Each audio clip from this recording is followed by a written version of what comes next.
Good morning, good morning. Thank you for coming by the podcast, weekly podcast. I am Dee Shields. Thank you so much for supporting wherever you listen to your podcast. Thank you so much for clicking. Follow me on socials. I am your host, Dee Shields.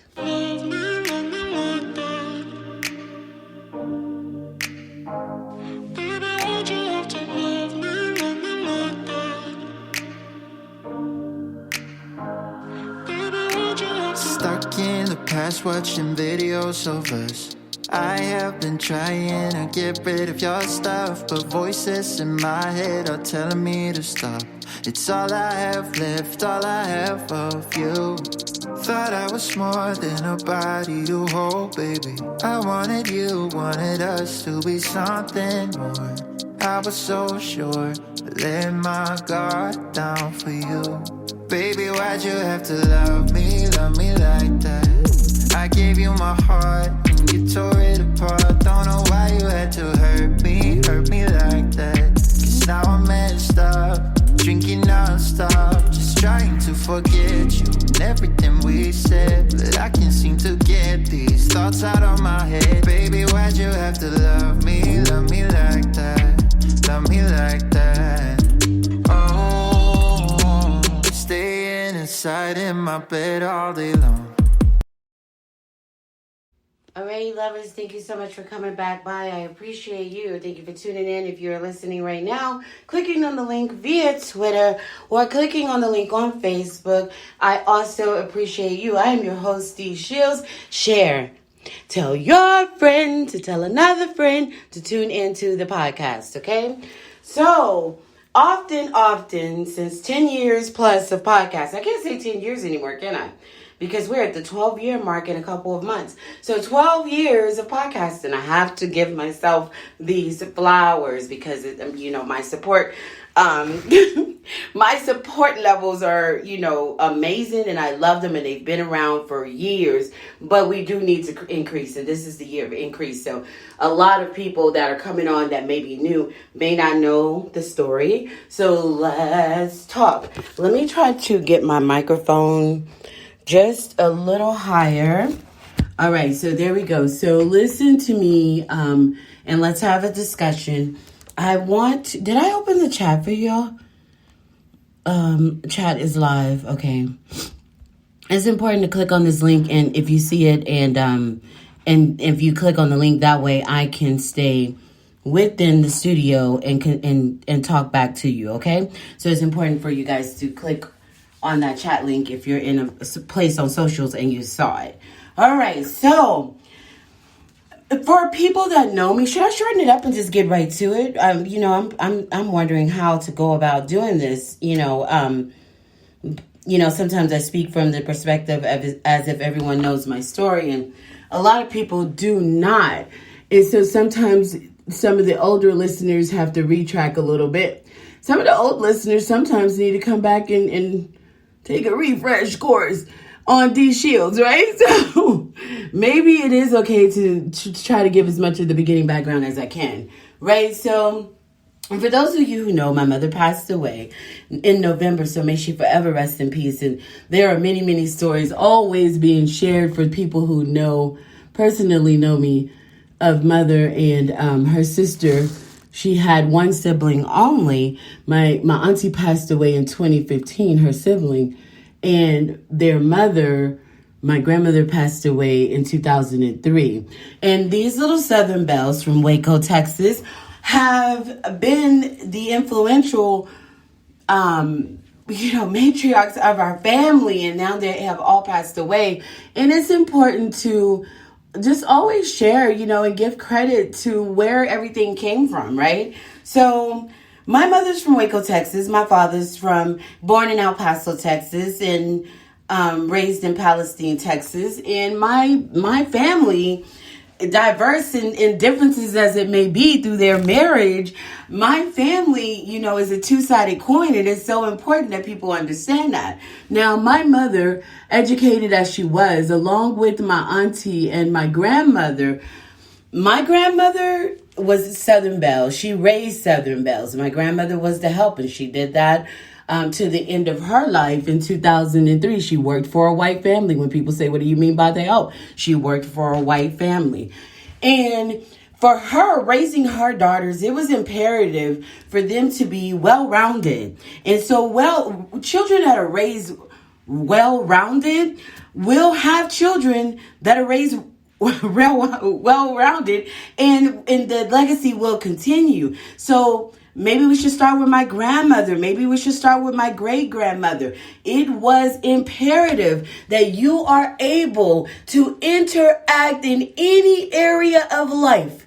Because as much as I desire to tell you that life is going to have you in one place, that's a lie. What did Dion Cole say on his comedy special, one of my favorites that I like to watch with my guy, where he's like, you're going to raise these kids to go into a world that's going to tell them that they ain't shit. You know what I'm saying? Like, you ain't all that. You know, that life sucks, you suck, you know, so you need to be able to go into all environments. And my father was attracted to my mother for that, right? And a lot was put on me, you know, out of their children. You know, a lot was put on me, and I had a lot of pressure on me. My mother raised us where we were reading books all week long. My mother was the mother that had us write a book report every Friday in our upbringing. Not our homework, had nothing to do with school. She had us read all week long and write a book report. My mother made sure that we were able to enunciate. And the reason I grew up in Austin, Texas, being able to enunciate will make or break you. I grew up in Austin, Texas. Being able to enunciate will make or break you, whether people want to hear that truth or not. And so even you'll see the greats tell you the same thing. Beyonce went to take speech classes. Mary J. Blige, speech classes. You have to understand that you will be judged. It is very hard for Black women to fit in anywhere, and let alone I'm in the middle of my parents. My father was extremely dark skinned. My mother was extremely light skinned. So I'm this color somewhere in between, beautiful color somewhere in between. So fitting into environments, your skin color makes or break you in Texas, and your skin color makes or break you in Colorado, and how you deliver behind that color will make or break you. And it is imperative that you build a legacy. And that is what I have continued to do for the name of my great-grandmother, for the name of my grandmother, for my mother's name, my auntie name, and my father. My father dropped out of school in 6th grade, yet read the whole Bible in adulthood.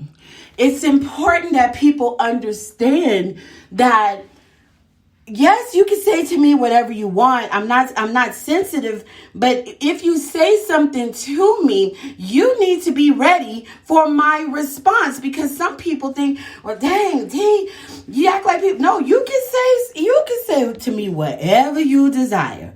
You just need to strengthen your backbone when I reply to you, because sometimes I'm going to reply to you something that you needed to hear and you may not like it. And that's where we are with today's topic. You talk white. I am not sure what Jim Crow serving person taught you this horrific statement, but I encourage you to read the book, The Water Dancer.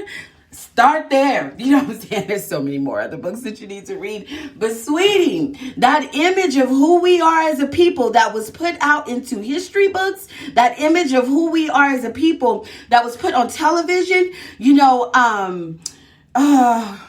starting with Mammy on Gone with the Wind, that image of how we speak as a people, that's a lie.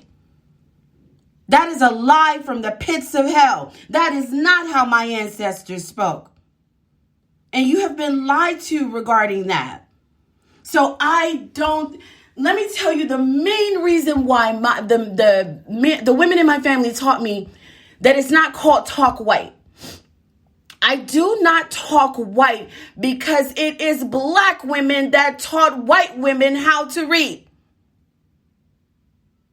I do not talk white because it is Black women that taught white women how to read. You have been lied to. So when you use a statement like "you talk white, lover," you are so lost. You have spoken ethos as to your lostum. Is that a word? Everyone says, "Dee, that's not a word." You are so lost when you say things like that. I talk like the way that my mother gave me an education before I went and got an education. And I'm from Texas. We talk like we talk. We may not say things the way that the English language expects you to, but the English language stole everything that they have from another culture anyway. You know what I'm saying? So in Texas, we do it B.I.G. We're going to speak the way we speak. You will keep up. If you cannot keep up, that is your issues and not mine. Okay? So when you say you talk white to a black woman, you are disrespecting. No, let me say this again. When you say you talk white to this black queen, you are disrespecting her legacy, because every woman that I heard speak the way that I speak was a black woman in my entire family on my mother's side. So listen to me.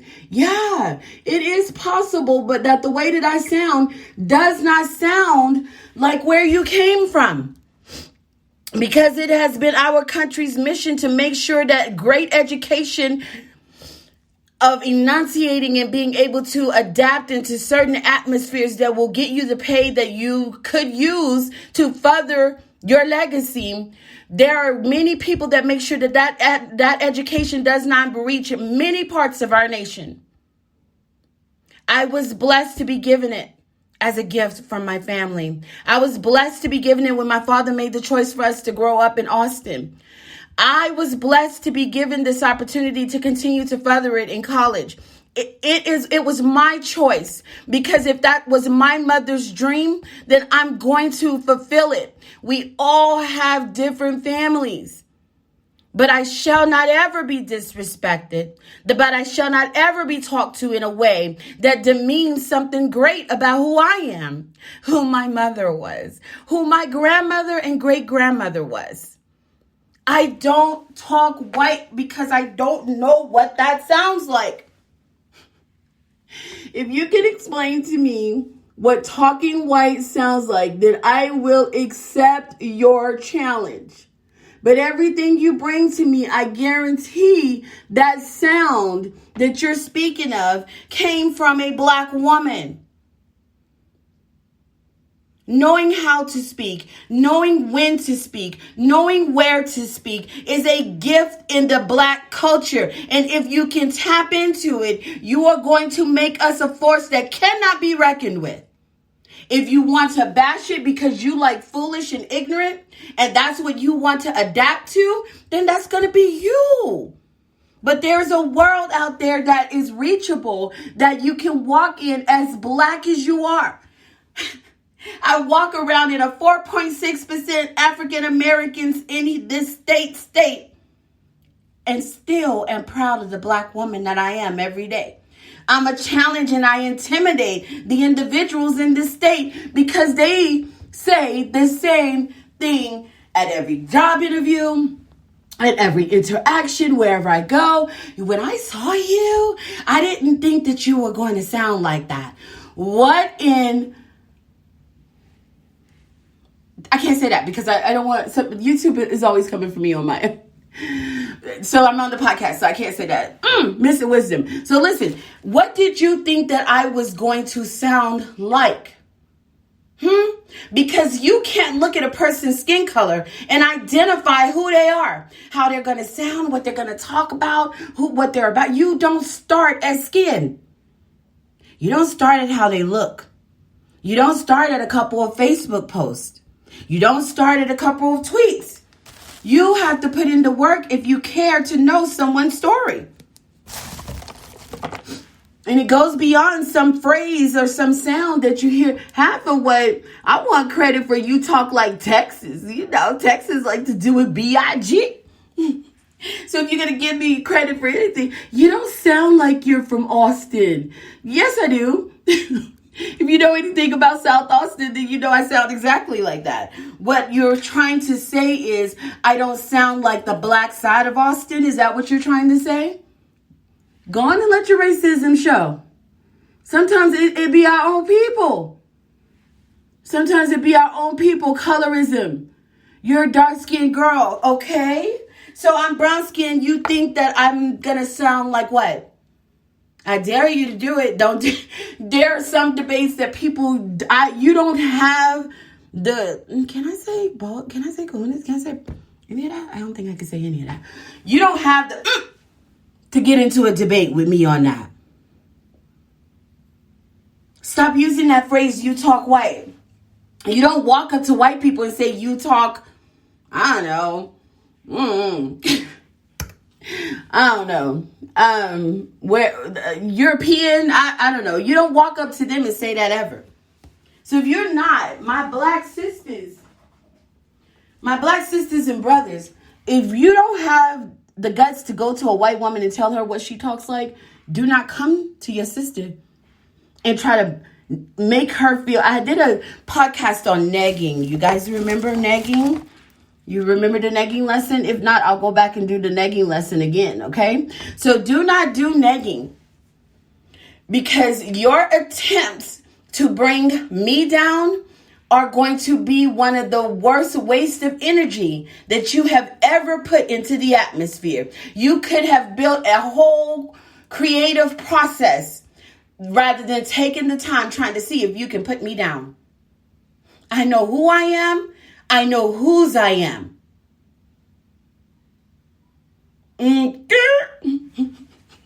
My Cardi B. You understand? I know who I am. And I know whose I am. Your little comment, why do you need to demean me? Because you're intimidated by something that I'm doing? Sis, I'm on the same team as you. Did you see the post that I just put up on Twitter and Facebook? We're not competing with each other anymore. So stop speaking in those Jim Crow division tones. Wake up and grow up. Right? All right, let's do a little music.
In conclusion on this one, my middle name is Joy. My mother's name was Joy. If you have the audacity to come to my face and say that I talk white, I'm going to help you with the new phrase. I talk joy. You good? Because I am so good. I talk joy. How about that? And that's all I have to say on that. Follow me on socials. I am Dee Shields. It's so easy. I am DeeShields. I am the same across all socials. TikTok is really more something that I only do when I want to go and have some fun or some downtime. So you'll usually only see that normally around the holidays or some vacation time or something like that. But you can follow me on TikTok. You can look at the old ones, I am Dee Shields, or you can look at I am Dee Shields CO. Okay, so, but you have to spell that Shields, SHIELDS, because I before E, except after C, or when sounding like. All right, so I am DEESHIELDS across all socials. Thank you so much for taking a listen. I appreciate you.